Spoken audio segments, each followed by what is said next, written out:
28 Years Later is dropping in theaters very soon this summer, but let's take a look at the film's predecessors, 28 Days Later and 28 Weeks Later, in this special Rage Virus episode. I gotta say, man, the zombie genre it owes a lot to 28 Days Later for really making it popular again and making it good again. What Danny Boyle and Alex Garland did in this film, all the way back in 2002, it created a new wave of zombie films. And we get Shaun of the Dead and so many other films like that in 2004, 2005, and still going strong to this day. You get The Walking Dead. It's a hot genre. Train to Busan. Yeah. Also, the Last of Us being inspired by this film. Walking Dead's super popular too. That's exactly what I said. Yeah, it is exactly what you said. And it's an unbelievable film.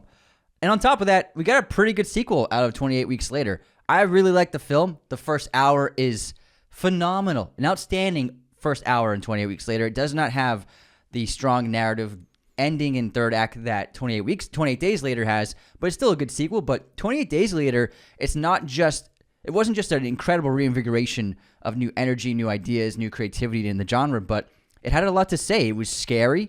It was immense in scale.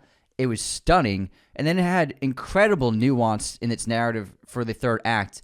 We're not just talking about zombie outbreak or infected outbreak. We're talking about humanity now. Alex Garland wrote a very smart script, and it's an incredible opening of just empty England, in a desolate, empty, barren London. It's unbelievable to see. The images that they captured is just phenomenal. And there's, before the heyday of CGI, there's some pretty bad CGI in 28 Weeks Later. It was still early days. But what they did in 28 Days Later was an incredible accomplishment. I still think in the mountain of zombie films of the 2000s of the century, 28 Days Later still is the peak of the mountain, I would say. It's still my favorite for sure. And obviously it's up for debate whether it's a rage virus, an infection, or zombies. Are they coming back from the dead, or are they actually eating brains?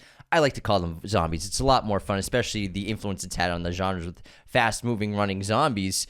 And 28 Days Later came out in 2002, written by Alex Garland, directed by Danny Boyle. 28 Weeks Later came out in 2007, not long after, but Alex Garland wasn't really involved with this too much. He didn't really want to be part of a sequel yet, because for him, he needed more time for him to figure out a sequel that makes sense. And here we are, obviously, 23 years later, with him developing and writing. 28 Years Later with Danny Boyle returning to direct this summer. Cannot wait to see this movie. It's going to be so exciting. Danny Boyle was always interested in making the sequel, 28 Weeks Later, but he and Garland were making Sunshine at the same time. Awesome sci-fi movie. Yeah, they came out the same year, so they were heavy into that. That was a huge production, so they had no time to work on this. Danny Boyle expressed interest in wanting to direct it, but couldn't get it to work.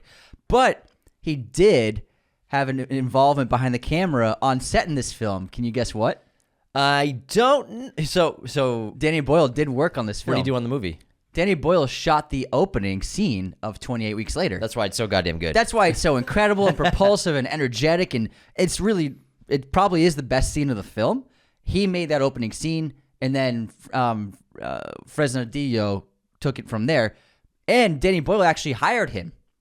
So Danny Boyle saw a film that Fresnadillo made called Intacto, which debuted at I think it was the Venice Film Festival of a few years before. He was such a fan of it that he hired the director to make 28 Weeks Later. Real quick, before we continue, this episode is brought to you by our great sponsor, movieposters.com. Check out this amazing Thunderbolts poster behind me inside this light box, which is also both from movieposters.com. We have a code with them. Raiders10 will get you 10% off your order today at checkout. Plus, if you use our affiliate link, which is in the episode description of this podcast episode or in our Instagram link bio, just click that. You'll find our affiliate link, which will get us commission on every purchase that you make at movieposters.com. You get 10% off. We get a little commission. Everyone gets a win-win in this situation. A ton of people have been using the link so far, so thanks so much to everyone who is using that link. It's a great way to support the show and to support movieposters.com. Yeah, he did a really great job. Juan Carlos, I think, did a great job writing the story with a couple other screenwriters and directing and really doing a good job matching the style, the aesthetic, the chaos, the editing style of the first film.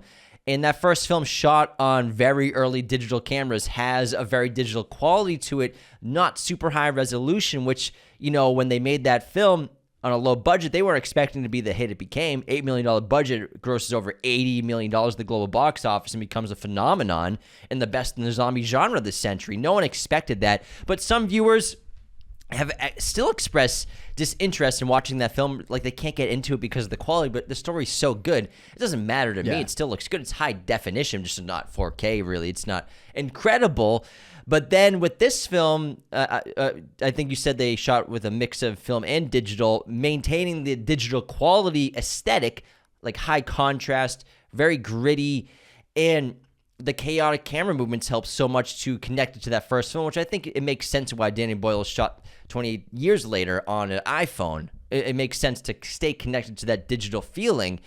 And it looks similar. It looks and feels the same. The world building is really solid, but there are things about 28 weeks later that I have some issues with that that bug me a little bit. There are some plot holes, there are some loopholes, some things that happen that don't make sense because the plot needs to push forward, and some things that bug me here and there. But overall, I agree. The first hour of 28 weeks later, I forgot how good it was. It's so exciting. It's terrifying. There's some really cool sequences too, like in the third act when they're doing the night vision sequences. Some great characters. Jeremy Renner is a standout because he did this in 2007. Then he's back in Hurt Locker and Army gear again, and he's just was wearing Marine wardrobe for, it seems like 2.5 years, making back-to-back movies with a similar character. But clearly, I think that this movie probably helped get cast in The Hurt Locker with Catherine Bigelow. Oh, for sure. I was thinking, because I watched The Hurt Locker the night before, That's ironically. right. And I was like, because I was going to do this double feature of the two 28 movies. Double feature. And I was like, I'm going to start with 28 weeks later because I just watched The Hurt Locker. And you can definitely see, they probably saw it weeks later and was like, okay, he fits this role really well. And he probably went right into Hurt Locker after 28 weeks later came out. Now, going back to the digital cameras, it wasn't even HD. It was a DV camera. Yeah. It was the Canon XL1 digital video. It wasn't even high definition video. But there is an entire sequence shot on 35 millimeter film in the movie in 28 Days Later. Do you know what sequence it is? 28 days later, an entire sequence shot on film. With high quality, looks beautiful. An entire sequence. Is it? Let me Think about it. Rack your brain. He says it looks beautiful. It looks beautiful. It's beautiful. It's 35 millimeter. It looks like a proper. Is it when they're outside after they get to leave the grocery store and they're chilling? Incorrect. Is it incorrect? I don't know. It's the final sequence. Oh, the fight, the battle. No, the final sequence, the ending. Oh, that makes sense. On the island. Yeah, exactly. So if you watch the film, not the island, but yeah, I didn't notice it until I watched it last night. I never knew this, but I was like, oh my god, it actually looks great. So after the end, the climax happens. They get away from the soldiers. They get away from that huge estate. Jim's shot in the stomach, and then it cuts to black. And then we get a little quick shot of Selena like helping him in a hospital. She's like, "Come on, Jim, don't die." And then it cuts to black again. And then 28 days later, Crawl comes up, and then we see the landscapes of the rolling hills of northern England and dead zombies dying of starvation on the road. From then on, it's all 35 millimeter film. Amazing. And Jim wakes up in bed. It looks gorgeous, high resolution, high quality. This is film. And then the rest of the sequence of the ending of the jet flying overhead, the three of them running outside to finish their sign that says hello, that's all 35 millimeter film. And I think it's amazing because it opens up the movie where the grittiness and the low resolution, it helps the entire film. It has this like distastefulness to it. And it's not like it looks amazing, but it's well shot still, but the resolution isn't great. But it helps with like how you're feeling watching the movie and what's happening in the story. And then once we have we're safe, our characters are safe, we're comfortable for the first time in a long time.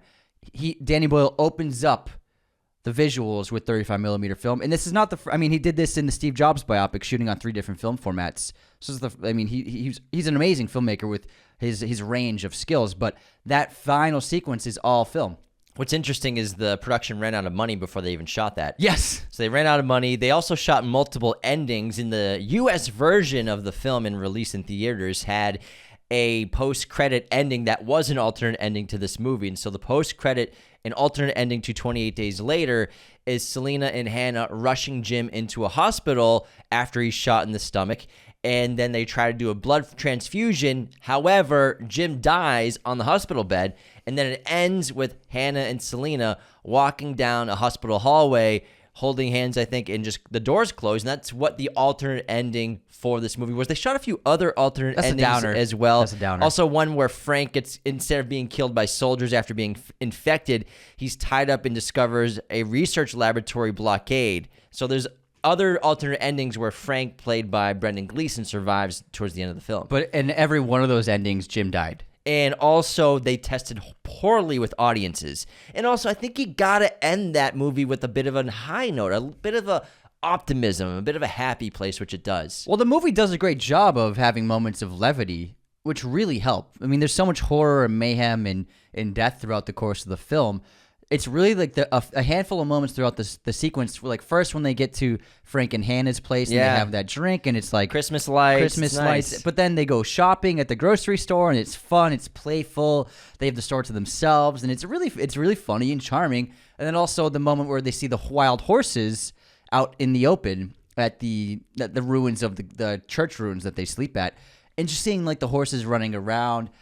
Those moments really help the film. Let the audience breathe, let the characters breathe.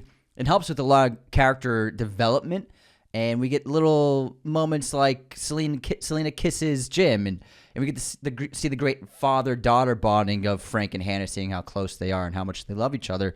Those moments really, really help the film, because otherwise the whole film would be a big downer, but it allows us to really connect to those characters. That's something that's kind of missing from 28 Weeks Later. It does have a lot of great, amazing, dramatic moments and incredible action sequences and crazy horror, but it doesn't have much of that moment of any of that levity that the first film has. Doesn't have any of those moments where the audience can smile at something. And there's moments in that in 28 Days Later that really help it soar. I think they try with the kids, with Tammy and the younger brother. They do a pretty good job, Andy. But I think just if we stay on the story and the origins of this whole thing, I think it's so brilliant where this rage virus gets released because these activists are trying to free these experimented on apes and monkeys.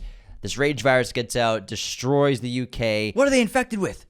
Rage. And I love how we don't know until the end of the movie where one of the soldiers theorizes that this is all crazy. We've been quarantined. The rest of the world abandoned us. Jim, before he goes back to save Selena and Hannah, sees that plane flying in the sky, realizing that we are quarantined. The rest of the world is living on. We've just been abandoned by everyone else.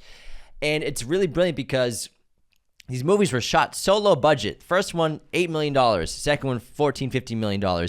But they still do a great job, both of them, showing the isolated and emptiness of major cities with London. The first film, we have a couple sequences after Jim wakes up from a coma after he gets in a bicycle accident, and he doesn't know what happened. He wakes up, and the last thing he remembers was getting hit by a car. Wakes up, empty London, going down the Parliament, whatever that bridge is called. Westminster Bridge. Really, really great filmmaking, but also not easy to do, not cheap. And the second film does a great job expanding that. We're in more neighborhoods. We're in the city pretty much the whole entire film.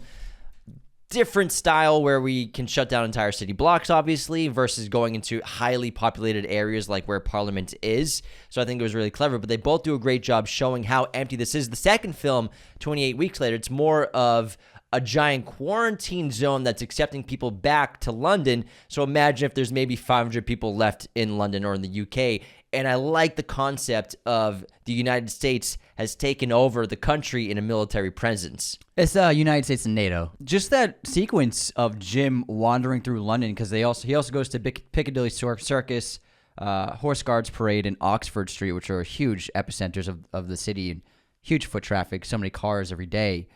And to see those places empty, it's unbelievable. I wonder if a lot of it was done with digitally erasing stuff. It was all done for real. Wow. There's digital work done in 28 Weeks Later. There is one... sorry. I was thinking about 28 Weeks Later. Yeah. Oh, sorry. yeah. 28 Days Later, they did for real. There is one digital composite that doesn't look that great, and it's a wide of the city where Selena and Jim see the apartment building with the Christmas lights, and you can see they literally took the closer shot of the face windows of the apartment, and they composited onto the super wide, you can kind of see the outline of where they put it in. They couldn't really do much to mask it from that. But otherwise, there's very little CGI. They filmed all of the empty areas of London and the neighboring areas for real. They would film. They were given 45-minute windows from dawn until, like, I don't know, 7:30 a.m. or something like that. But they got 45 minutes at each location to film these sequences of Cillian Murphy walking through those areas. And so it's all done for real. And they were able to close off roads and a couple of freeways just for small, like literally 40 minutes, sometimes even less. The shot of him walking past the bus and he turns around and he screams, "Hello!" with there's a red turned over bus behind him. That was done in 20 minutes. In that neighborhood, the city council did not approve them to put the bus on its side. They approved to film there, but they were like, okay, I guess we'll still just put the bus there, but we won't be able to turn it over. And they found out when they got there at 4 a.m., the council never showed up.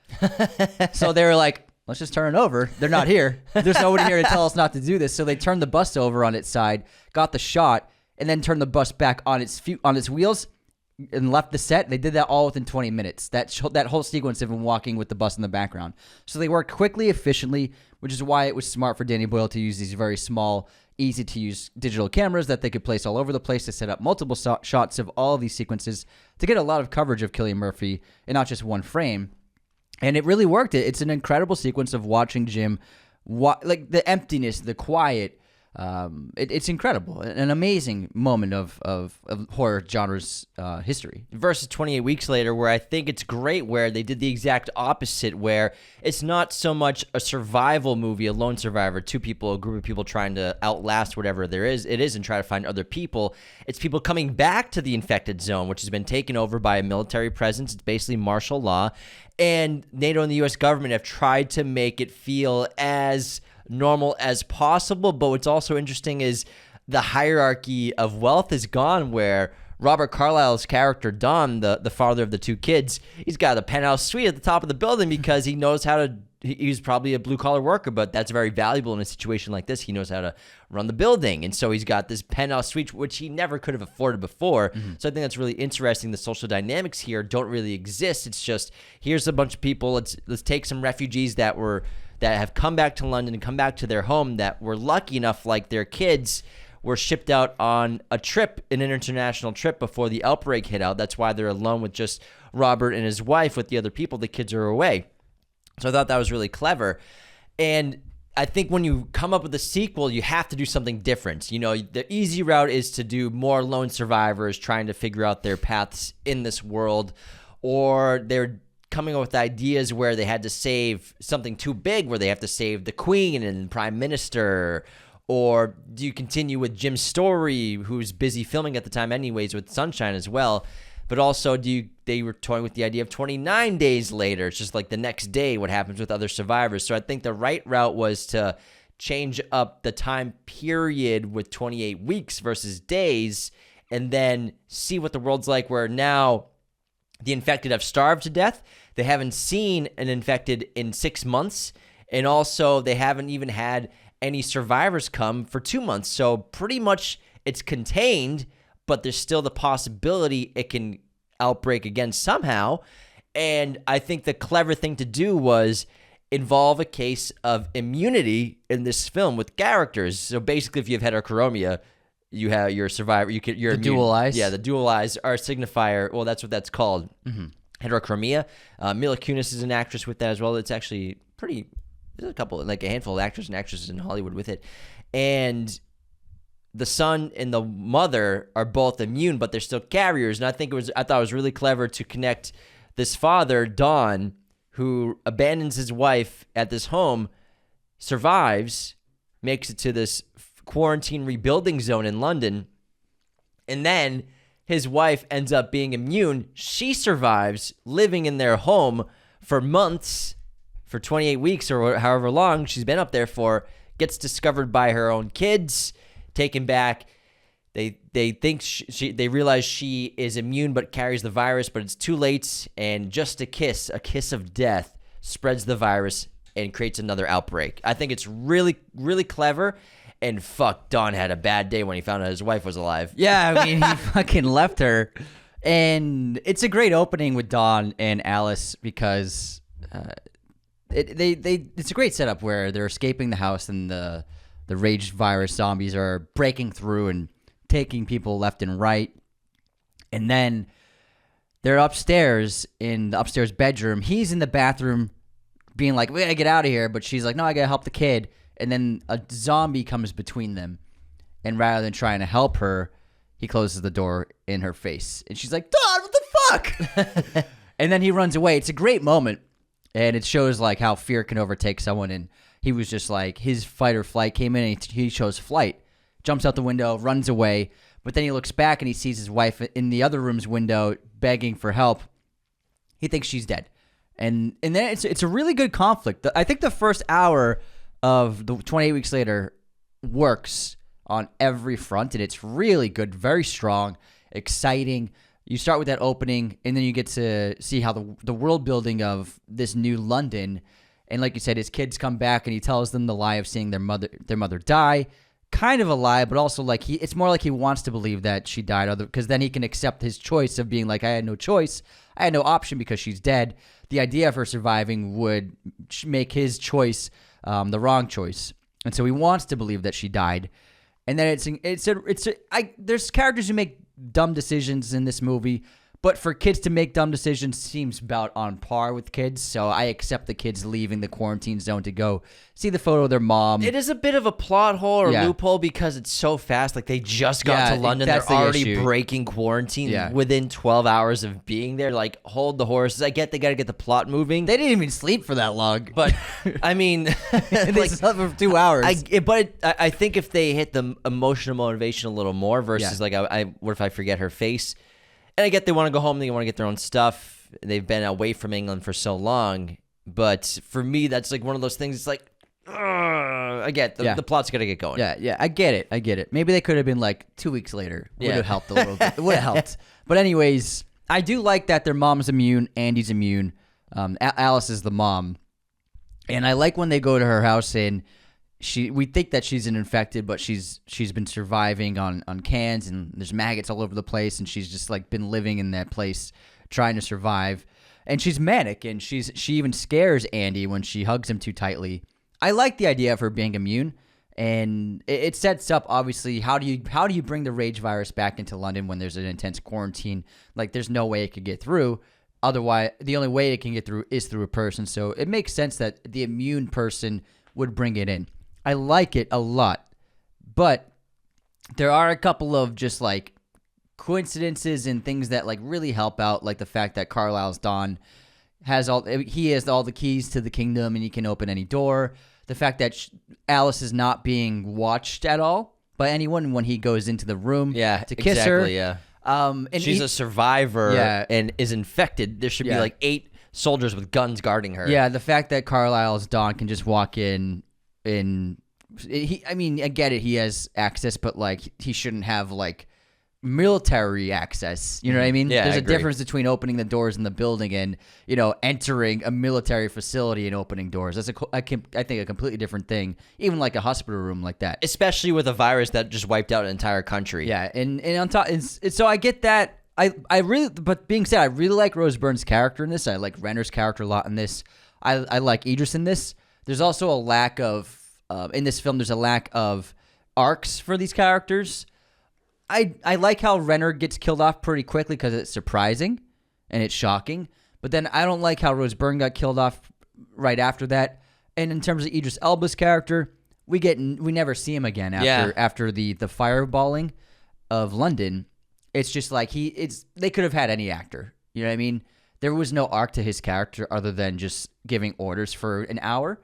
And so I think the narrative had such a strong first hour, but then we lost the strength of the narrative for the final 40 minutes. And then, unfortunately, I mean, I really like the movie, but it turns into kind of like bad decisions. Why go into the subway system? That makes no sense. I mean, I get the helicopter was shooting at you, but you got away. You can just like walk out and because if they were going to go to the Wembley Stadium, right? Yeah. I think that was a bad Bad decision. And then I think it was they just wanted to do a night vision sequence. Yeah. I think found footage movies were hot at the time in the 2000s Great for point. sure. And I think found footage, night vision photography in horror movies was popping. Yeah. And it's like, let's get a sequence like that in the movie. yeah, and I also Because it was a terrifying sequence. It was scary, but the biggest thing that took me out of 28 Weeks Later is Robert Carlyle's Zombie, where I love how he's like the first infected. He starts the spread. The way he kills Alice Yeah. is brutal. That's insane. I like how this movie goes into the rage versus just biting and just usually like punching and gouging her eyes Yeah. out. Fucking crazy. And the gouging of the eyes is what Jim does to a soldier in 28 Days Later. Yeah. So it was I think it was a great connection to the first film and showed the range of violence.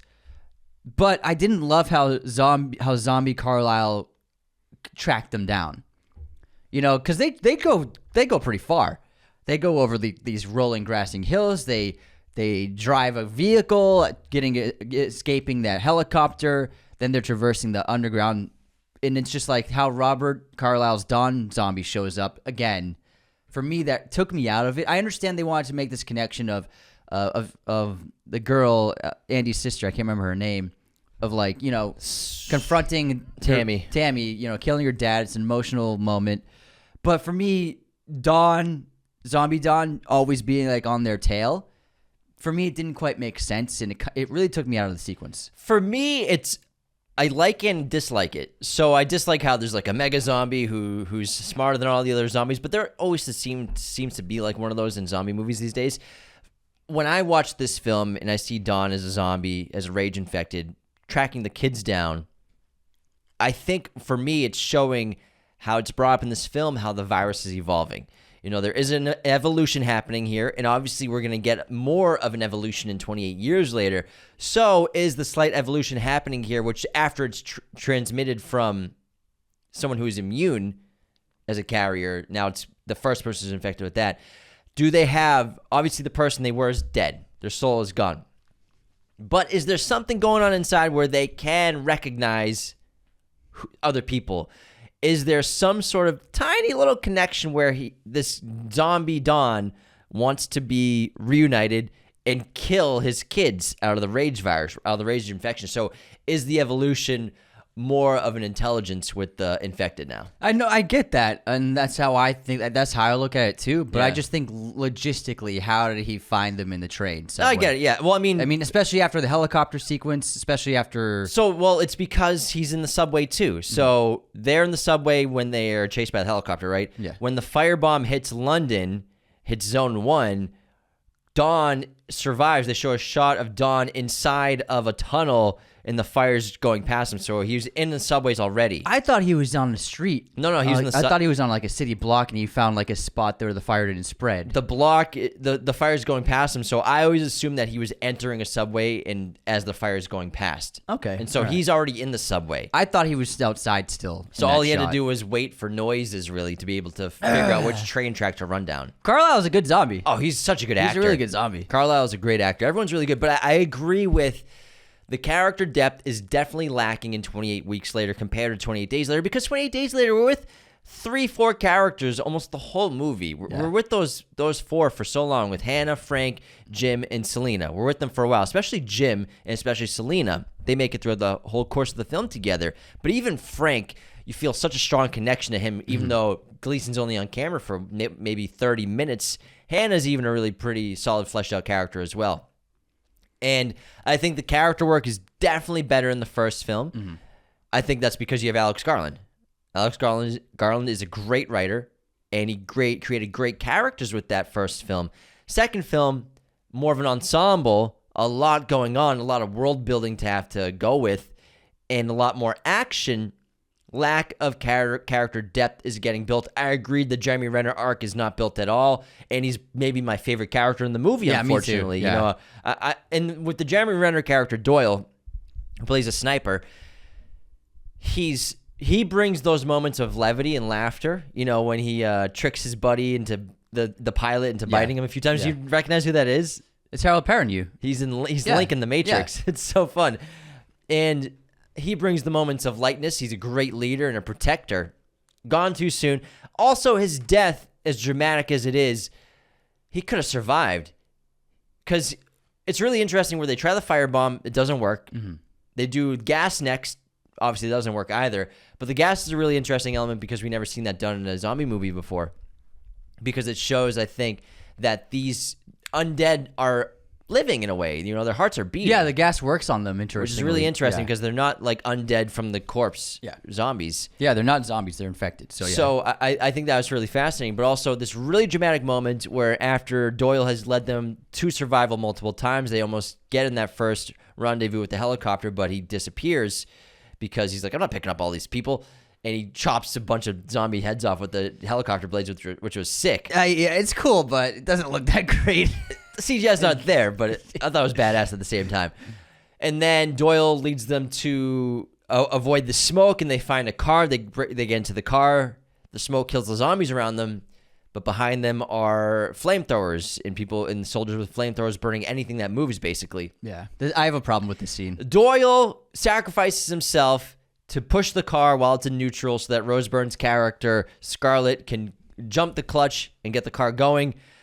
Doyle could have taken his gun, pop, let me kill these three guys. He did it to soldiers earlier. He could kill those three guys, and then he could push the car, and then he could get in the car with them. So this moment in the film, I think this is where 28 weeks later, at Doyle's death, starts to lose me narratively. Yeah. Because that's a moment that makes zero sense to me for survival. I get he would sacrifice himself. Absolutely. I think the character would sacrifice himself to save people. But this is not a smart sacrifice because you could save yourself, which is the greatest chance of survival for this group is you being alive because you're the soldier. Yeah. If you survive, everyone has a better chance of surviving. And you just told this kid is the chance for the future of humanity. So three dudes walking really slow with flamethrowers, you could just pop them in the headshot, push the car, still hold your breath, clutch, good to go. Or at least give yourself a chance of survival. Yeah.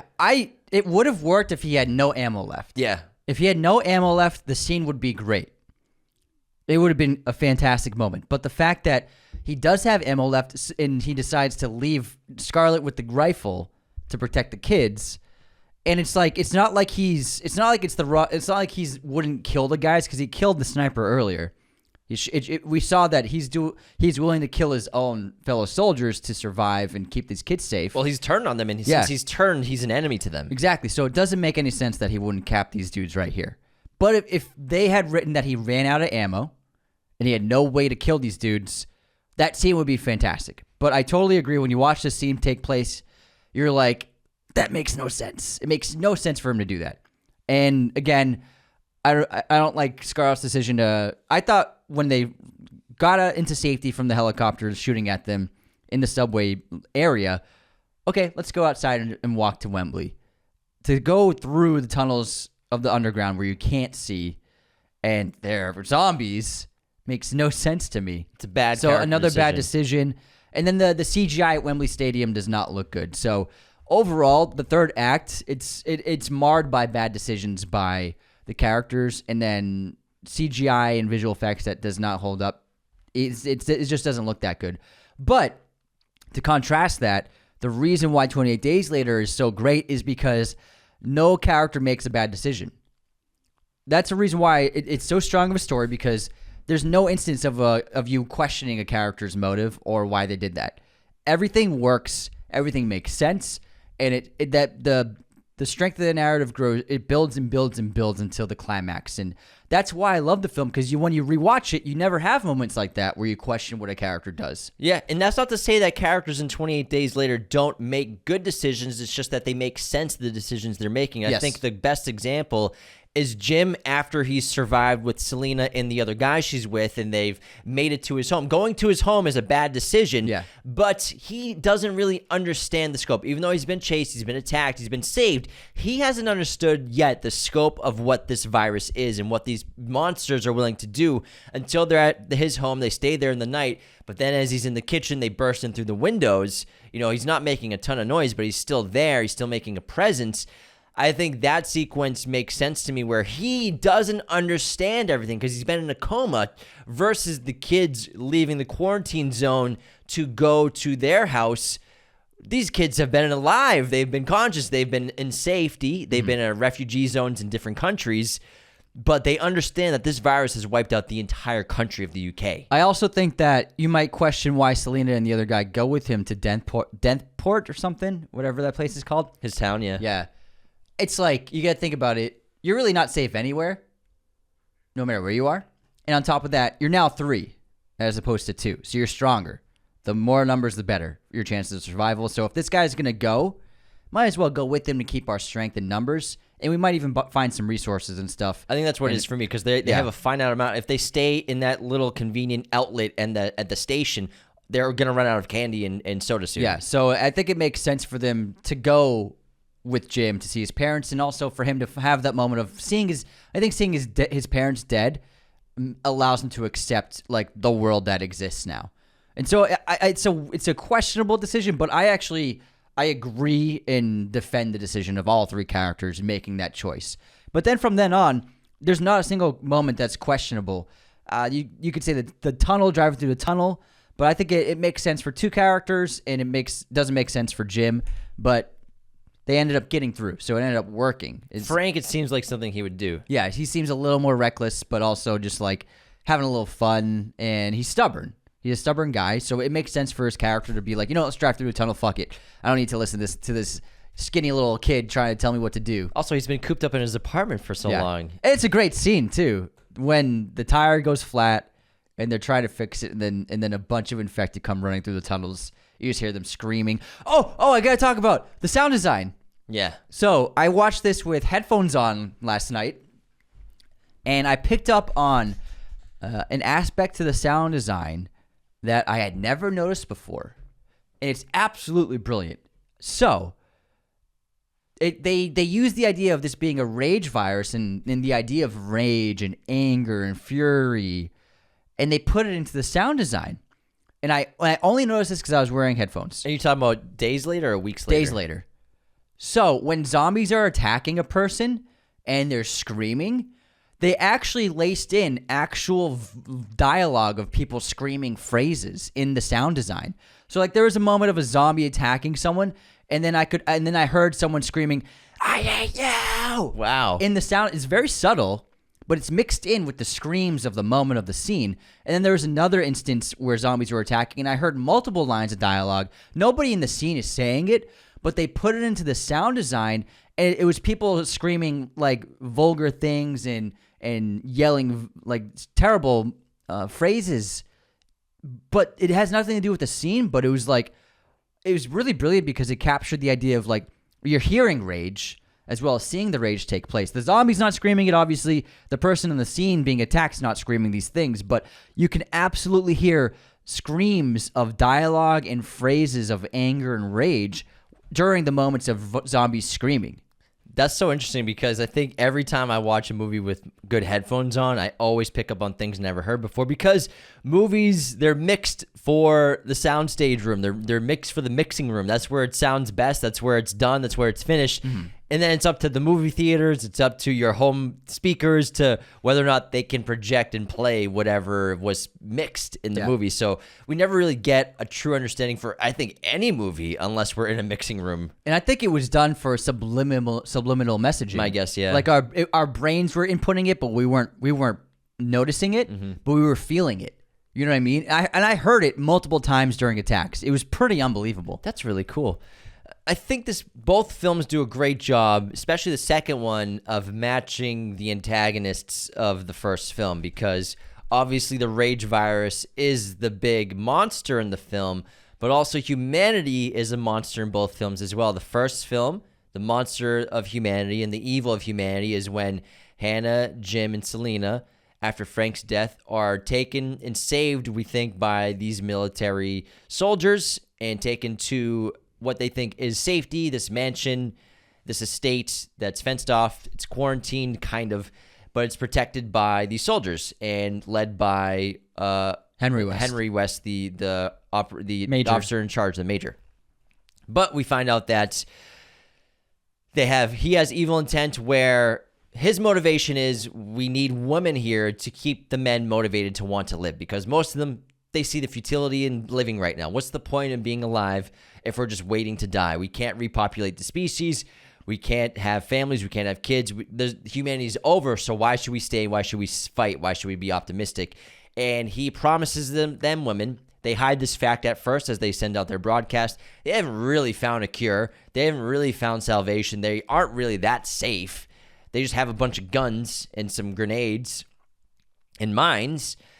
But once Hannah and Selena are there, then now his troops will be motivated to continue. And that's the evil, is the whole ploy was to get women there to be used for the men, which is terrible. The evil of men. And obviously they turn on each other and they start killing each other by the end of the film. And I love the irony of Jim, out of vengeance, becomes a rage monster himself without being infected. It's a great contrast. So the evil of man is the big antagonist at the end of the film. And the evil of man is an antagonist in 28 Weeks Later, where military presence is keeping everyone safe. But once Idris goes code red and the outbreak happens, they go from selected targeting real quick to target everybody, anything that moves, kill. Yeah. Kill anything that moves. Yeah. I think it's really brilliant, and I love when Jim turns into this rage-filled monster to the point where Selena doesn't even recognize him and thinks that he's infected, and she nearly slices his head off with a machete. That was a little longer than a heartbeat. And he doesn't even hesitate. Then he kisses her. Doesn't move. I love it. It's really great. I love how Eccleston's Henry West is trying to defend his actions. He has to, and I think Eccleston plays it really well. I think on the surface he looks like he's a cruel, evil villain, but deep down, and thanks to his performance, you can see in his face and in how he speaks, and he doesn't feel happy about what he's doing. He's shameful. Yeah, he's not glad. He's not glad to see this happen, but he feels that it's necessary. And when he talks about how he found one of his soldiers with a gun in his mouth and he ready to kill himself, it's a ploy. And it's a plan that he concocted out of desperation to protect his man. And to in his way, he's the future of humanity rests on his shoulders. So he thinks that this is a necessary evil, which is obviously wrong. But you understand. You don't agree with him, but you understand why he's making these choices. So I found him to be, even though he has a small amount of screen time, I found him to be a really great villain. And if you think about in the zombie genre or just in the horror genre, he's definitely one of the best horror antagonists of the century. I think it's really well fleshed out. I think you can really understand who he is, and it has a great. He gets what's owed to him. You know, he deserves what he gets. And I love the zombie he had on a chain comes and kills. Yeah. Ironically, and I like how that zombie, he survives the end. And he's like, I'm King Kong, ain't got shit on me. He's like the ultimate zombie. And I think it's a really great third act. And it wasn't just about survival of the rage virus, but survival from other men, which is so brilliant. And I think that they just laid out the tracks of it so well. Yeah, to stay on the major, it's a good point that you said that he thinks the humanity rests on his shoulders, the future of humanity, because only one of the soldiers is theorizing and believes that the rest of the world's going on. He's like, we're in quarantine. They all call him crazy. They call him loony. They have nicknames for him. None of them believe him, and they don't at all. But he believes that the UK is the only place that's fucked, because he makes a lot of sense. He's like, how could the rage virus have gotten on a plane? How could it have gotten on a boat and gone to another country? And makes a lot of sense, which is why they're retconning the end of 28 Weeks Later. But the major thinking that the rest of humanity depends on us right here. Everyone else is dead around the entire world. We have to eventually repopulate the species. How do I do that with all these men, with no women here, especially men who want to die? So you understand his perspective of why he's doing such evil things, no matter how evil it is. And I want to also talk about the day for night filmmaking in 28 Weeks Later after we come back from our intermission. Let's do it. Now, before we continue, the best way to support Raiders of the Lost podcast is to become a patron today at patreon.com/Raiders of the Lost podcast, where you get access to the ad-free, commercial-free version of every single episode of the show, plus weekly bonus episodes like the weekly chat, which exclusively lives on Patreon only, and access to our Discord. We have 5 different tiers of membership. Find out which one is best for you and your wallet and budget. Patreon.com/Raiders of the Lost podcast. Another great way to support the show, leave those 5-star ratings and reviews on Spotify and Apple. I'll read one out in just a minute, and that person will be immortalized forever on our show. Subscribe on YouTube as well. It's super helpful. Liking these videos on YouTube and Instagram, following us everywhere, Instagram, TikTok, Twitter, YouTube, subscribing, leaving comments, engaging with our content, sharing us in your Instagram stories, all of our reels. This is the stuff that gets us going. It gets us these cool jobs, our interviews, our opportunities, our events, our invites, as well as engagement is key to get people to find our show. So anyone who shares our videos on Instagram, TikTok, whatever, thank you so much. And sharing episodes is the best way for us to grow. So share our episodes with anyone you know who loves movies, that needs a new show to listen to, that needs a new podcast for traffic, for at the gym, behind the scenes at work, second screen, whatever it is, send them our show. This episode, of course, is sponsored by our friends at movieposters.com, the #1 place to get your posters online today. Be sure to use that promo code Raiders10 to always get 10% off your orders, as well as the affiliate link, which you can find in this episode description and our social media bios. That gives us a little cut of the action. Look at that amazing backlit poster behind James. I hope you guys like Thunderbolts. Incredible. We love the film. If you want to express that love, get some Thunderbolts posters online at movieposters.com. They got Sinners, they got F1, Superman, everything you can imagine this Hollywood summer blockbuster weekend. They also have your favorite Hollywood classics, international poster prints, original prints, valuable collector's items like lobby cards, half sheets, one sheets, things like that. So for all of your poster needs, go to movieposters.com, use the promo code Raiders10. It will always get you 10% off your order, as well as the affiliate link to give your movie dads a little cut of the action. Thank you so much, movieposters.com. Now, let's get into our intermission and begin with the movie quote competition. You ready? Yes. Here we go. This is the only way the world ends. Not with a bang, but with a whimper. You mouthed the end of the I know the quote. quote. Let's see if you remember what movie it is. I can't think of the movie. Let's say it again. This is the way the world ends. Not with a bang, but with a whimper. I don't know. 12 Monkeys. 12 Monkeys. Good one. Here's mine. You ain't got to love me, but you got to know that I love you. You ain't got to love me. All you know is I love you. But you got to know that I love you. It's not Forrest Gump. I don't know. Moonlight. Oh, Naomi Harris. That's good. That's good. Guess this movie release year. Stalker. 1984. 1979. Oh, damn. Kind of an old movie. What year did The Beach come out? 2000. Yes. Well done. Alex Garland's book that he wrote. Did he write the screenplay for that too? I wonder. I believe so. Probably. Yeah. Movie pop quiz, Anthony. What is the exact speed that the DeLorean must hit to initiate time travel? 88 miles per hour? Yes, sir. Yes. You got it. Let's go. Nice job. Naomi Harris appeared in what Disney franchise? Fuck. Disney franchise. Huh. Major role. Multiple films. There's so many franchises, though, but not like superheroes. It's not superheroes. Okay. Also, Disney does not own Bond. Yeah, I know that. I'm just letting you know. I'm just saying. A dummy. I know that Netflix owns Bond, Anthony. It's Amazon Prime, James. It was a joke, Anthony. Oh, I didn't know. I thought you were serious for a second. We talk about Amazon MGM all the time. I thought you were mistaken. Owning Bond. I thought you were mistaken. You said no. You didn't, it didn't sound sarcastic or anything. I looked at you and did like a... If it didn't feel like you knew. You really think I thought Netflix owned Bond? I think you made it. I don't think you knew that. I think you knew that Amazon owned it, but I don't think your joke worked. Well, it was a joke at the end of the day. Yeah, it just didn't translate. I just think that you took it too literally. Maybe I needed more sarcasm in my tone.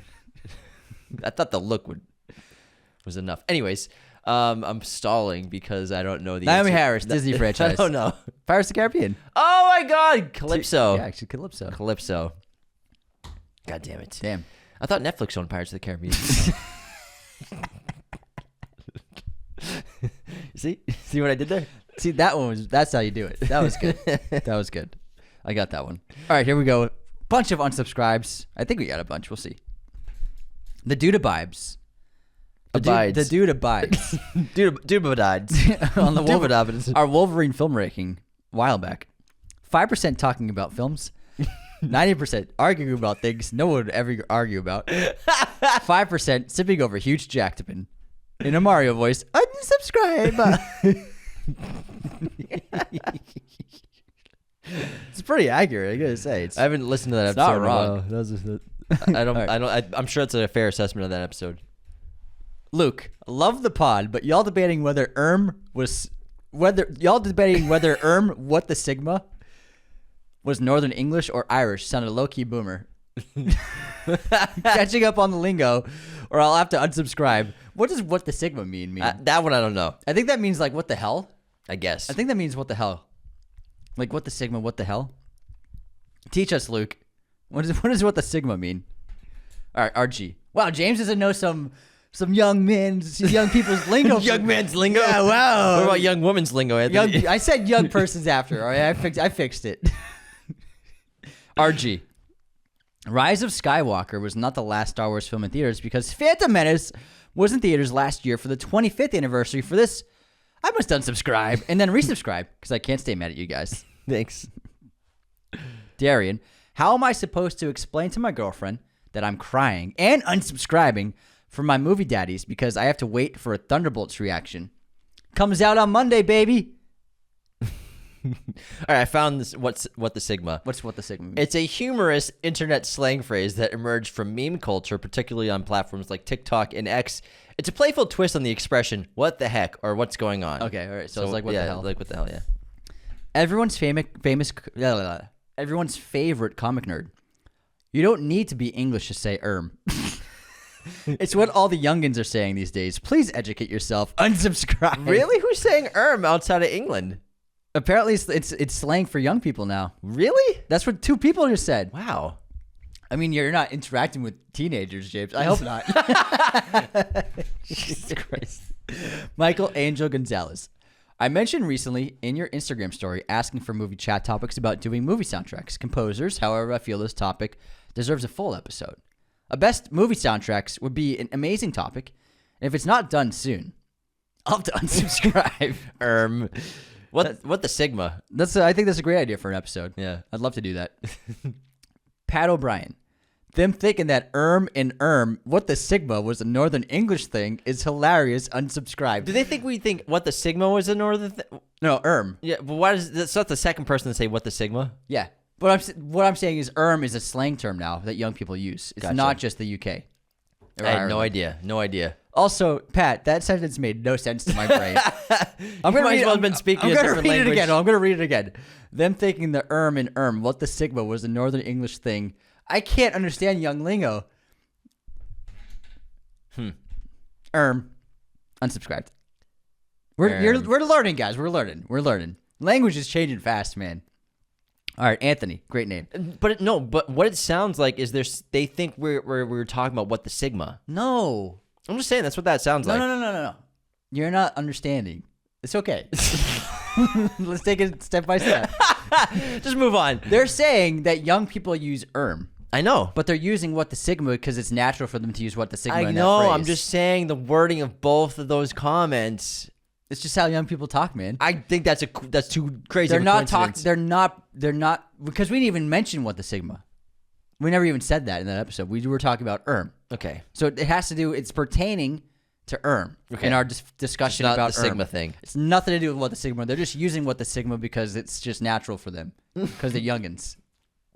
What the Sigma? Okay, got it. What the Sigma, man?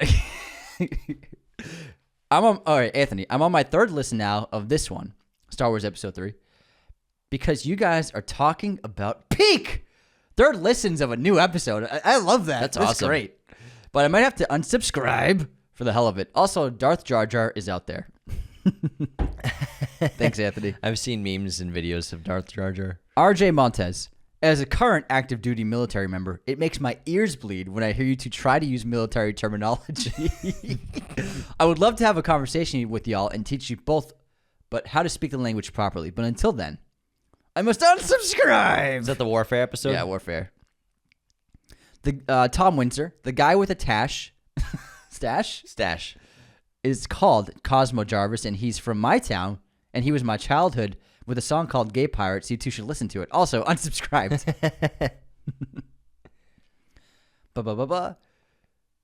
Everyone's favorite comic nerd. Wait, no, I said that already. Then we got, Ocean Roars. Gabrielle Basso from The Night Agent looks nothing like Mark Ruffalo. Ruffalo is gross. Unsubscribed. On the serious side, I went to see all 3 films of our April episode because our film daddies told us to. Nice. And I loved all 3 for different reasons. The Amateur was the weakest, but still enjoyable. Happy to hear.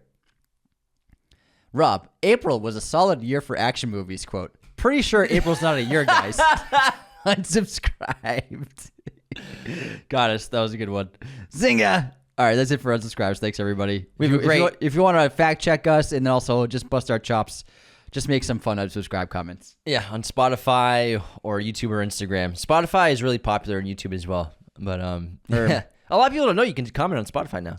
You can do it, guys. And we can reply. It's cool.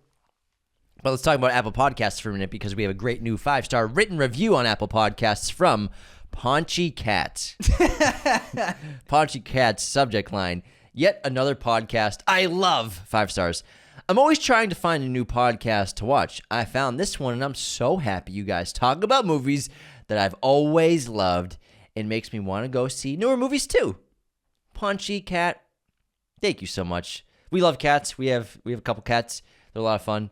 And thank you so much for discovering us. We're very grateful and for sticking with us and giving us a shot. We're glad that we inspire you to watch films. Yeah. That's awesome. Heck yeah. And you clearly have great taste in cinema if you love the movies that we've done episodes on. And if you love this podcast, you have great taste in So cinema. you're a film cat. Film cat. What's your streaming recommendation, Anthony, for this episode? Queer, Luca Guadagnino's last film, is now on Max. I have one for Under the Skin, also on Max. Scarlett Johansson. You gotta watch Queer. I haven't seen it. Yeah, You gotta watch it. You should watch it this week. Flying under the wire. Yeah. Now that I didn't realize it was on Max, I'm definitely Dude, you gotta. It's so good. Oh my god, You got so it, boss.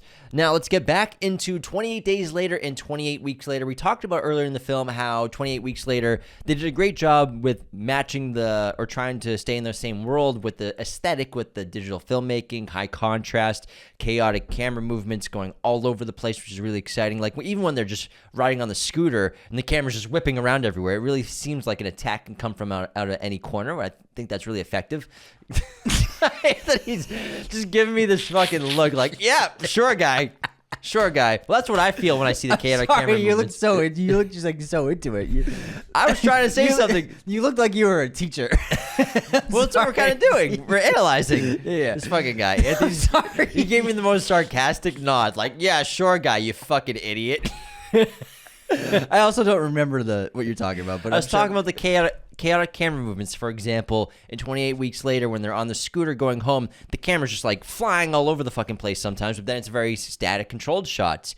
And I think that's great because it makes it feel like an attack can come from any corner, any building, any road. Someone with the rage virus can come running at you, but it's not happening because then it's balanced really well with these really cool, very tight tracking shots that are devoid of any movement at all. It's really fascinating. But 28 Weeks Later, a lot of the film takes place at night, especially the outbreak sequence, the Code Red sequence, and they actually shot the majority of the night sequences in 28 Weeks Later, day for night. This was an early film that did this digitally, which is really impressive. Mad Max Fury Road gets a lot of spotlight on this. A movie like Nope also shooting day for night with infrared cameras.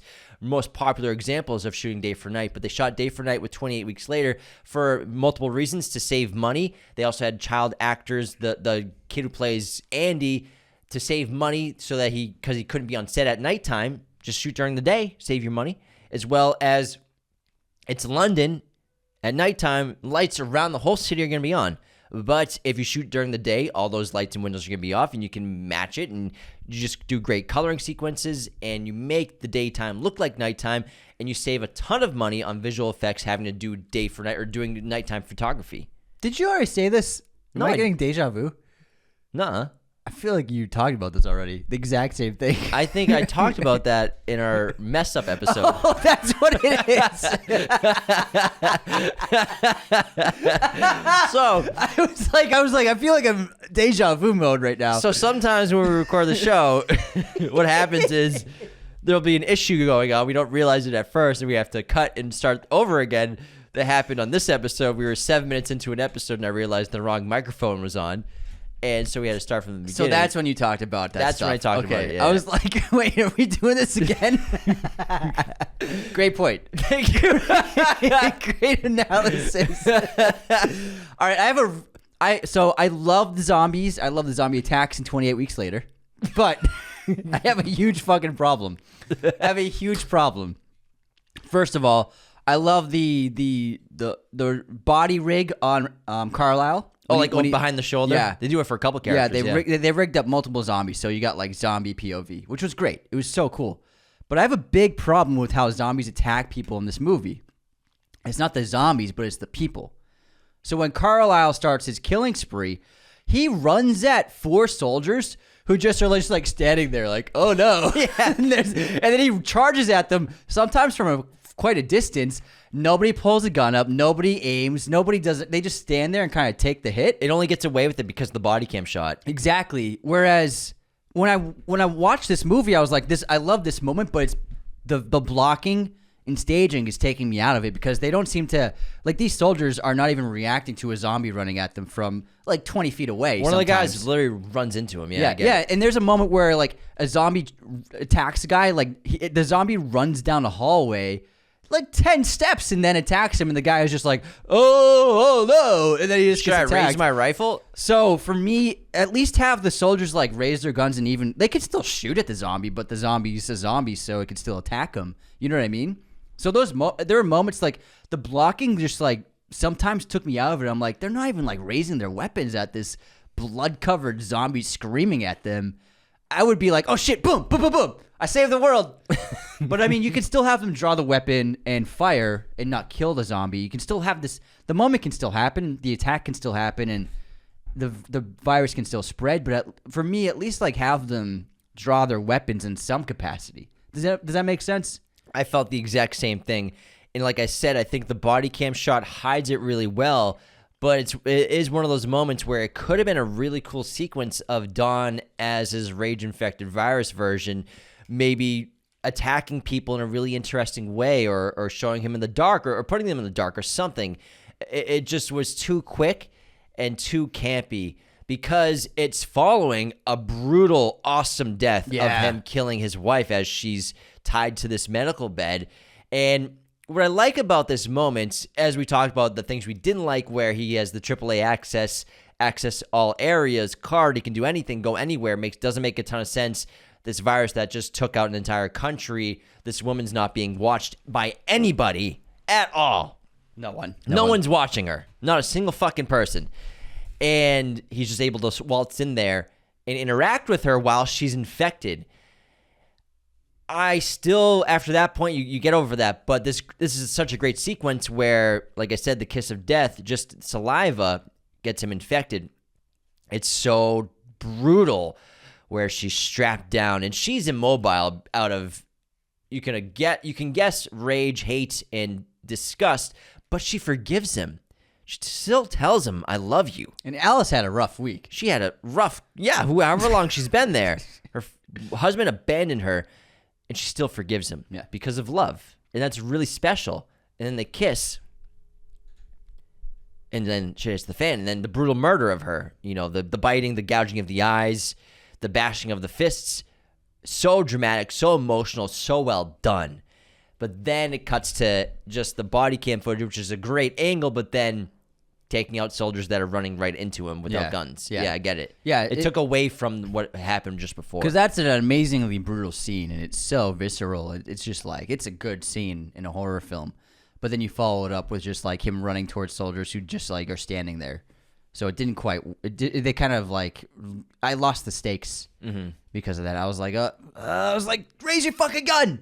Do something. You're a soldier. They do, and also they do with Dawn, if we're going to stay on the mega zombie mind, like this more intelligent zombie, basically, they avoid showing him unlocking doors. The only Yeah. time you see him open a door is when they're the bunker, which is terrifying, of all the humans get stumped inside the bunker in Zone 1 underneath in like that basement area. And then he just waltzes in through the back door after he opens it. That's the one time we see him open a door. But I would have liked to... I think they were purposely hiding him. He had to have used the key card to get into zones. He had to have And to used get out of that hospital to get out of the hospital, to get out of the pod, hospital room. yeah. Yeah, so he had to have used the key card multiple times to access different areas. Yeah, I agree. After he killed his wife, it just cuts to him and he's outside of that pod. Mm-hmm. But it's like how the zombie. There's no way it had the intelligence that we've seen to use a key card. Maybe, maybe not. Maybe you didn't need a key card to get out of it, but still to access other areas, he would have had to use the key card. So I think they purposely didn't show it because it maybe would have kept people going, this is kind of unlikely. Yeah, I agree. Yeah. It also seemed like a little too easy for him to get to the bunker where all the people were being stored. I also agree with you where I was disappointed with Idris Elba's character role because he's in charge of everything. Yeah.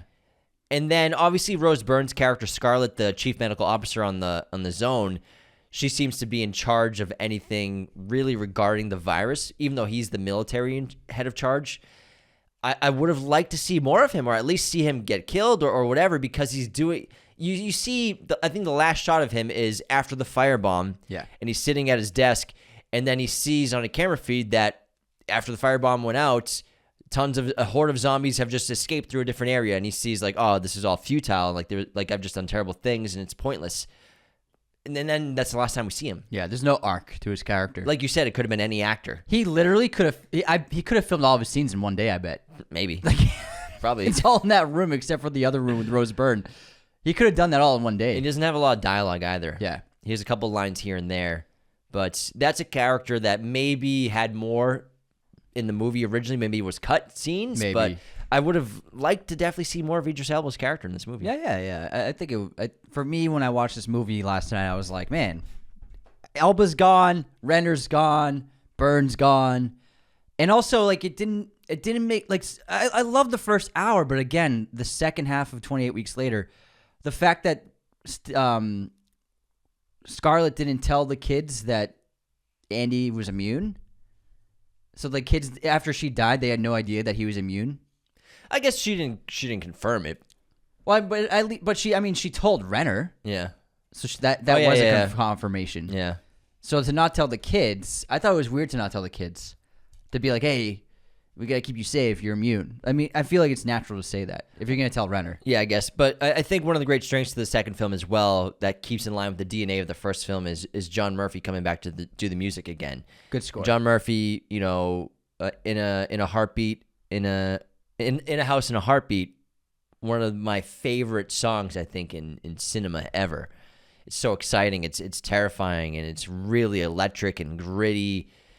And obviously it's used in the first film, but then using it in the second film, especially in the opening sequence, was so exciting. I think that John Murphy was an essential person to come back creatively for 28 Weeks Later because they couldn't get Danny Boyle fully. Obviously, they got him for a little bit. They couldn't get Alex Garland to come back to do the writing. So I think you still need some DNA. Killian can't come back. Naomi can't come back. Get John Murphy in there. Make the DNA still feel like it's connected to the first film. Yeah. And what's so incredible about the first film is in the second half of the second act, when we're with the soldiers, Garland brilliantly came up with the setup where, if you think about it, after it's revealed, after their intentions are revealed, and they hold up Jim and Farrell, and they lock him up, and we understand now what the girls are in for. Honestly, to me, that was more terrifying than any zombie attacks. To be like in their shoes, the girls' shoes, and understand like what the rest, if Jim doesn't save them, what like the next 10 years of their lives are going to be like. That's more horrifying than like a horde of zombies outside. Like what's going to be happening to these girls for years on end. And so it's incredible because for me, that's scarier than a zombie attacking the room. Yeah, because they're clearly just going to be forced into sexual assault over and over again until they breed, and then more sexual assault, then breeding, and that's all they'll be. Never. That will be that. Like when you watch this movie and you're feeling that, you're seeing that scene, you're feeling that like this is going to be their lives for indefinitely. And it's just horrifying. It's terrible, and that's just like That's the brilliance of the film is like the humans in these rooms, they're more monstrous than the monsters are, if you think about it. Mm-hmm. And that's what's so fabulous about the third act of this movie. What's so great about both these films is how successful they were. Mm-hmm. And we're talking about low budget horror. First film, 28 Days Later, budget of $8 million, grossed $82 million globally. And how many DVDs did that Can sell? you imagine how many DVDs, Everybody Blu-rays, watched this rentals? movie. This movie's insanely profitable, insanely, just box office earned 10 times its budget, but this movie's just still raking in money years later. And then 28 weeks later, only a $15 million budget. I think it's a very impressive looking film for just $15 million. It's big in scale, yeah. Still had a huge worldwide box office, $64 million globally in 2007 for a $15 million movie. That's really impressive. Another very profitable film. And obviously, I think way less popular when it comes to DVD sales, rentals, and stuff like that. Because the second movie, people don't think of it when they think of 28 Days Later and the Rage Virus. I think everyone just really thinks about the first film. And also the way the finale and the ending of 28 Weeks Later ends is getting retconned, basically. Yeah. So it ends with the pilot taking Tammy and Andy away, and they are flying over the English Channel, assuming, they're going to France probably, somewhere maybe Dunkirk. And so the movie ends after they're flying over the ocean, over the channel, and then it cuts to a shot inside the helicopter, and then another angle of rage-infected zombies running towards the Eiffel Tower in the location where they shot John Wick 4. Mission Impossible Fallout did it first. Yeah, I'm just saying. No, I'm just saying. Fallout did it first. Everyone copied. Yeah. It's a famous spot. I think a lot of movies have shot there. Yeah, that's right. It's where what's her name? Angela Bassett. Yeah. Right. With the phone. Anyways, but also that's John Wick 4 where they have their final meeting about the duel. And then rage-infected monsters running towards the Eiffel Tower as the sun rising, clearly showing that the virus has now reached beyond the island of the UK, in Scotland, Ireland, England, and all those other countries, and has now made it to mainland Europe, which means that it will infect the rest of the world probably, outside of North America and South America and Africa and anywhere else where it's not connected physically. No, it'll hit Africa. Antarctica should be good. But This is a geography podcast now. just say. And then you have Switzerland and Sweden. And I think this is why Alex Garland was so hesitant to make the sequel, because he probably knew that they wanted to make the scope bigger and expand it. But I think this movie works, the story works so much better, more contained. And it seems like the new film is going to make it seem like either this didn't happen or it was put out real quick. The infection, the outbreak was put out real quick, and stay mainland and just stay in the UK. I think it works better that way because you mentioned that shot of Jim looking up through the trees in the start of the third act, and he sees the plane flying overhead, confirming what Farrell was saying about how the world abandoned us and we're in quarantine. The whole country is. All of the UK is. I think that works better than a global outbreak because it's like the global outbreak always happens in these movies, but the idea of the entire world quarantining a whole country is way more interesting. Of the idea that, the entirety of the UK has been quarantined by the world. So I think that's way more interesting than just another global pandemic. And I wonder if we'll get the perspective of other countries looking down, because they're watching. They're probably watching on satellite feeds. They're probably watching on planes flying by. Boats around the coast. So I wonder if there will be a perspective of that, because that would be really fascinating to see the other world watching and reacting, because it would be such a hot story. It'd be, even 28 years later, it would be a hot story. People would want to probably be obsessed with what's going on in England and the UK. Yeah. I would prefer not to see the outside perspective because we don't get that in 28 Days Later.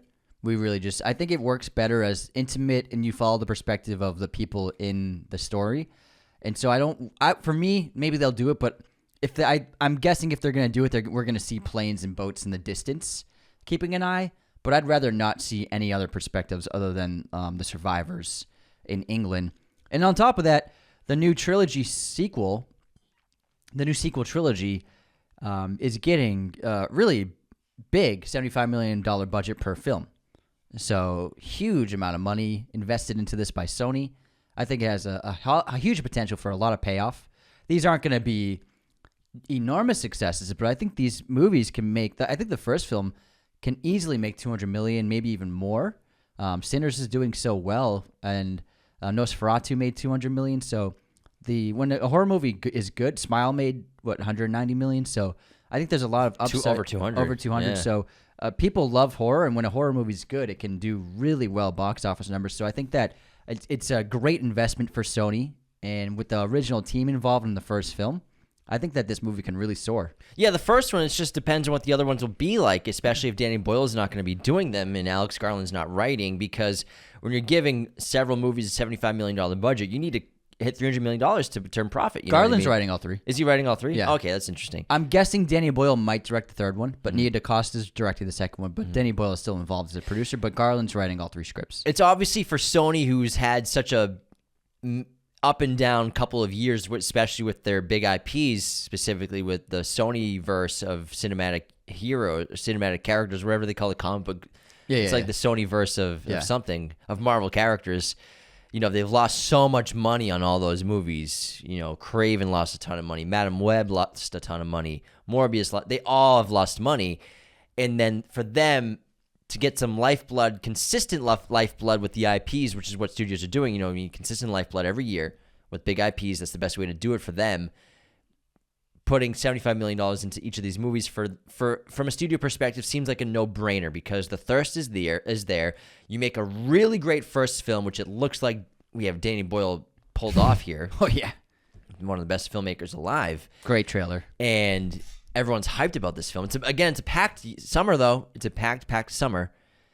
But you could reinvigorate the franchise and really get people excited about horror genres on big scales again, like Sinners did, like Nosferatu did.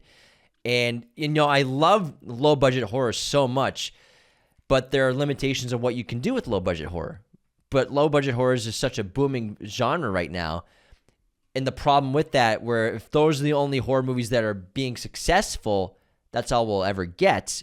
But if we get large-scale horror movies to be very successful, then we can get any kind of horror movie made, which is really exciting, because low-budget horror is incredible. It's so essential right now. But if studios are depending on $4 million movies to get their horror movies made profitable, and that's all they have to do, we're never going to get big-scale, big-scope horror movies like this. Yeah, that's why, World War Z made $700 million.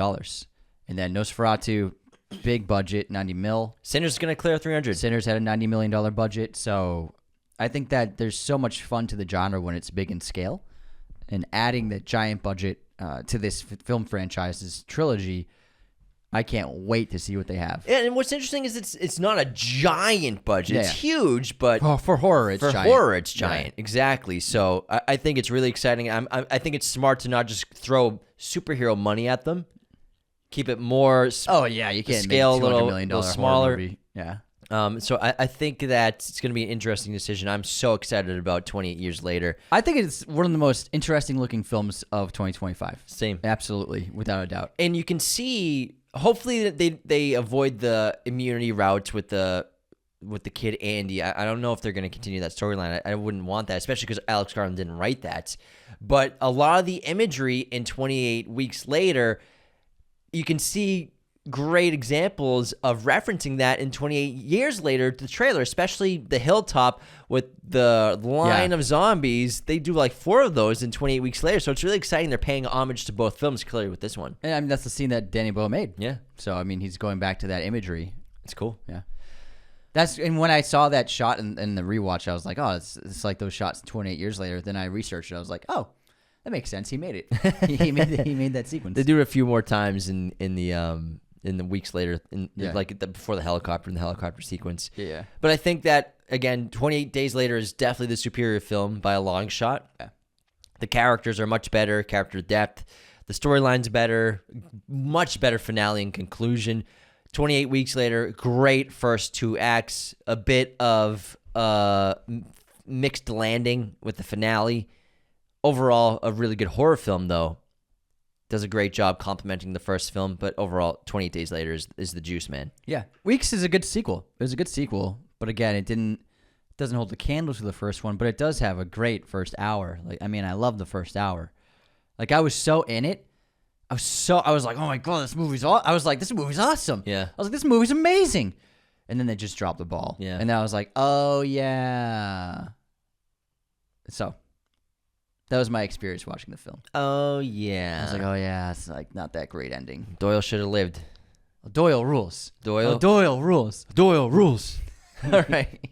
Thanks, everyone, for tuning into our episode on 28 Days Later and 28 Weeks Later in preparation for 28 Years Later. We recommend definitely revisiting both of these films to get excited about the third in this new trilogy. Thank you so much for tuning in. Become a patron today at patreon.com/Raiders of the Lost Podcast. Leave those 5-star ratings and reviews on Spotify and Apple. And take care. See you next time. This episode was brought to you by our chosen one patrons, Jacob Kossler and Nicholas Martin. Thanks so much, boys. Raiders of the Lost Podcast is a mirror image production. Sound mixing done by Jacob Kossler. Opening music by Chase Jackson.